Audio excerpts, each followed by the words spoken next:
Dear students, now we will see Townsend's first ionization coefficient, or it is also called as Townsend's current growth equation. So, in the absence of electric field, what Townsend observed was that the rate of electron and positive ion generation was in a state of equilibrium. This state of equilibrium will be changed when a high field is applied, which was first being studied by Townsend. So he just plotted the graph, which is just now in front of you, where Townsend found that current at first increased proportionately. I have underlined that one, proportionately, with the applied voltage, and then remained nearly constant at a value I naught. It is been shown by the dotted line. At still higher voltage, when the voltage was further increased, the current increased above the value of I naught at an exponential rate. To explain this current increase, Townsend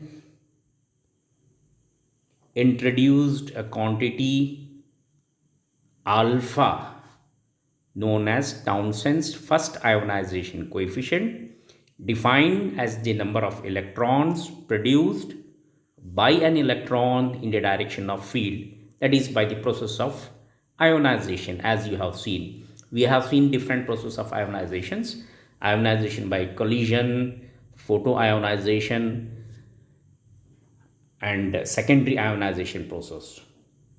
So the term we have just arrived, therefore, in the terms of current, I equals to I naught e raised to alpha d. The term e raised to alpha d is called the electron avalanche, the process that leads to the breakdown, and it represents the number of electrons produced by one electron in traveling from cathode to anode. This is what Townsend saw it. Hence, it is called as Townsend's first ionization coefficient or current growth equation.